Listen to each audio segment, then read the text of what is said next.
माननीय प्रधानमंत्री नरेंद्र मोदी हे संविधानावरती आलेलं प्रश्नचिन्ह आहे. गेल्या 10 वर्षापासून या देशामध्ये कोणतंही कृत्य आणि कोणतेही कार्य हे संविधानाच्या संदर्भात किंवा संविधानाला धरून चाललेलं नाही. या देशातली न्यायालय, या देशातला निवडणूक आयोग, या देशातली संसद यांना संविधानाने दिलेले हक्क आणि अधिकार मोदींच्या राज्यामध्ये उद्ध्वस्त झालेले आहेत. न्याय व्यवस्था दबावाखाली आहे. निवडणूक आयोग, ज्याने या देशामध्ये स्वतंत्रपणे निवडणुका घ्यायच्या असतात निष्पक्षपणे, तो निवडणूक आयोग हा राज्यकर्त्यांच्या दबावाखाली काम करतो. हे संविधानाला धरून नाही. नरेंद्र मोदी आणि त्यांच्या लोकांनी संविधानावर बोलू नये, तो संविधानाचा अपमान ठरेल.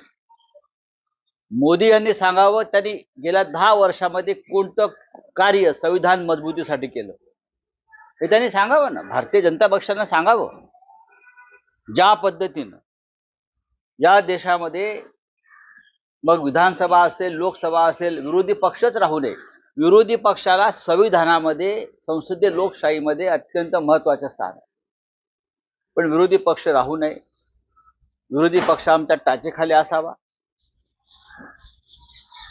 सेंट्रल एजन्सीत तपास यंत्रणांचा गैरवापर करून विरोधी पक्षांच्या मागे चौकशीचा ससेमिरा लावावा, त्यांना तुरुंगात टाकावं. विद्यमान मुख्यमंत्र्यांना तुरुंगात टाकणं हे कोणत्या संविधानाच्या कलमात लिहिलं आहे का? भारतीय जनता पक्षाचे सगळे लोक काय दूधचे धुले आहेत का? ईडी, सीबीआय दाखवावं कधी भाजपच्या घरी गेली आहे. उलट ज्यांच्या घरी गेली होती आमच्याकडे असताना जे लोक, त्या मोदींच्या मांडीवर बसलेत आणि मोदी त्यांना दूध पाजतायत मांडीवर घेऊन. जे लहान मूल पाजतं ना, लहान मुलाला आई पाजते ना, तसं आईच्या ममतेने त्यांची मोदी काळजी घेत आहेत. 70,000 कोटीचा सिंचन घोटाळा त्यांच्यावर मोदीने आरोप केला.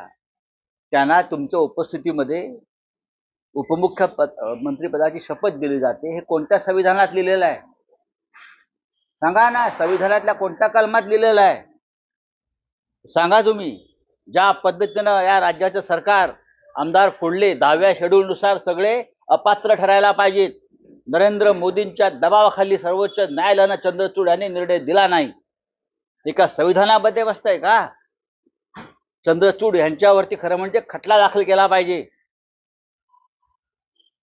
ज्या पद्धतीने हे राज्य मोदी चालवतात ते संविधानाच्या विरोधामध्ये आहेत. संविधान हा देशाचा आधार आहे. तो आधार नरेंद्र मोदींनी उद्ध्वस्त केलेला आहे. काल आपण पाहिलं असेल मध्य प्रदेशमध्ये मनोज परमार आणि त्यांच्या पत्नीनं आत्महत्या केली. त्यांच्या लहान मुलानं राहुल गांधींच्या भारत जोडो यात्रेमध्ये सहभाग घेतला आणि त्याने जमवलेला जे गल्ला होता तो दान केला. तो राग ठेवून त्यांच्यावर ईडीनं कारवाई केली, त्यांच्यावर भाजपमध्ये जाण्याचा दबाव केला, त्या आईबापांना आत्महत्या केली. हे संविधानामध्ये आहे का मोदींच्या? सांगा बा मोदींनी. मोदी हे या देशाला लाभलेले गेला 65 वर्षातले असत्य बोलणारे सगळ्यात महान प्रधानमंत्री आहेत. आमच्या संविधानाचा आधार आहे किंवा नारा आहे सत्यमेव जयते. सत्याचा विजय होईल. पण गेल्या 10 वर्षामध्ये फक्त असत्याचा विजय करण्याचं काम मोदी काळात झालेलं आहे. हा मोदींचा नवीन संविधान करता कोणी असेल तर तो गौतम अडाणी. त्यांना गौतम अडाणीला जे विरोध करतात ते संविधान विरोधी आहेत हे मोदींना सांगायचं आहे. मग उपकार केले का? उपकार केले का? 370 कलम हटवून काय देव लावले काश्मीरमध्ये? आजही काश्मीरमध्ये जवानांच्या हत्या होत आहेत.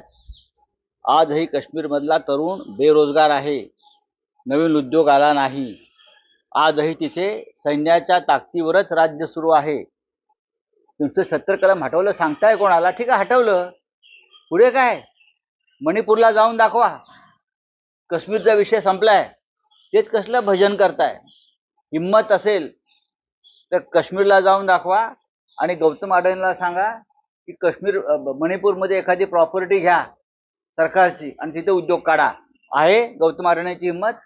आणि आणली त्यावेळेस अनेकांना जेलमध्ये टाकण्यात आलं होतं ती घोषित आणीबाणी होती. मात्र आता जे अघोषित प्रमाणे आत टाकलं जातं का ईडी मार्फत?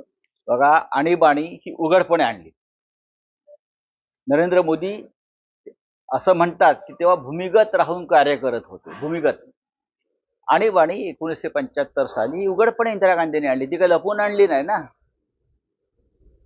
तेव्हा अनेकांना तुरुंगात जावं लागलं. प्रियंका गांधींनी सांगितलं ना, तुम्ही धडा घ्या मग आणीबाणीपासून. नागरिकांचे हक्क, न्याय खतम केल्यावरती जनता उद्रेक करते, तुम्ही त्याच्यापासून धडा घ्या.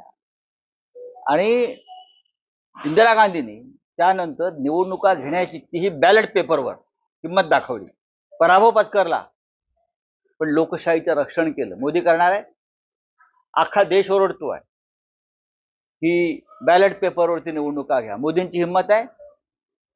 देशात झालेल्या निवडणुकांवरती लोकांचा विश्वास नाही, ही संविधानाची हत्या आहे. चलो बोले.